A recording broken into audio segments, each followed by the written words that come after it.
Joining us live on the line right now is the other Republican candidate that we're featuring on this issue today, Mr. Sean Bielat. And Sean, thanks for your time this noon. We appreciate it.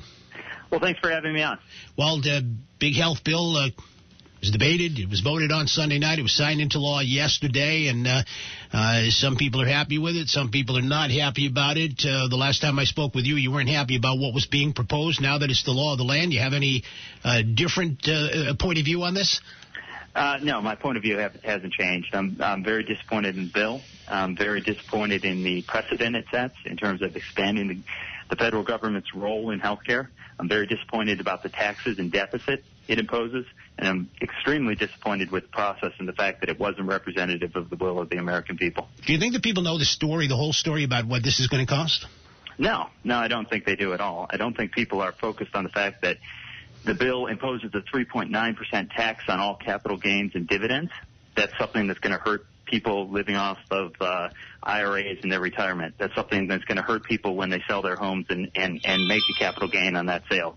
That's a significant increase in tax. And when you add that into the rollback of the repeal of the capital gains tax cut under the Bush administration, you're talking about an 8% increase on capital gains, which is about 40% overall. So I think people aren't aware of that. I think people aren't aware of some of the impacts. You know, you mentioned the impact on sun tanning businesses. Yeah. You know, how many other small businesses are going to be affected by that? I don't know. I think most of us don't know. Nancy Pelosi said, let's pass this bill so we can find out what's in it. Well, unfortunately, that's what happened, and that's where we're headed right now, is to find out what's in it. Now, as we begin to find out what's in this thing, and if you're elected to the Congress in January, will you be a part of, or if you take a seat in Congress in January, elected in November, are you prepared to take a part in the battle to overturn this? Absolutely. I recently signed the Club for Growth pledge to, as one of my first acts in office, to either propose a bill repealing the health care bill or join in co-sponsoring a bill repealing the health care bill. We can't do this piece by piece. We need to start from scratch. I think most Americans, and I'm one of them, agree that there is room for reform in the health care system, but I think most Americans, and I'm one of them, disagree with the current approach. Now, in terms of the bill itself, and it's actually the law now, the very idea of forcing American citizens to take money and purchase something that they may not want to purchase, a lot of folks out there are saying this is unconstitutional. The courts will have to decide that. What do you think? I think it is. I know Barney Frank spent a lot of time yesterday talking about, well, it can't be unconstitutional because Massachusetts did it. Well, you do have a 10th Amendment issue here. Under the 10th Amendment, any powers not specifically granted to the federal government are reserved for the states. So, while it may or may not be unconstitutional at the state level, and I'm not a legal scholar, so I'm not prepared to answer that, I am confident that it is not constitutional at the federal level. And I think that's why you're seeing a number of state attorney generals begin to file suit. What about this whole process and how we got to this point? It seems as though there were a lot of, just the opposite of what we were told was going to happen. A lot of backdoor meetings and a lot of backroom deals. We were told this was going to be an open process. Do you consider it to have been an open process? Not at all.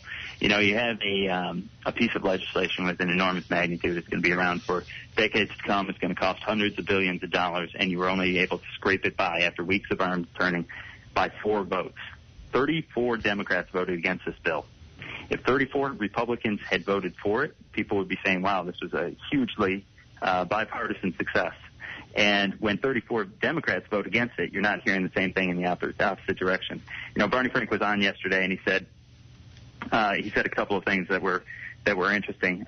First of all, he said, everything doesn't get done right the first time. Well, I think when you're going to do a bill like this, you better make sure it does get done right the first time. And it's a little bit unnerving to me to hear that attitude from one of our key congressional leaders. Second of all, he said, most people are never going to know this bill's been signed.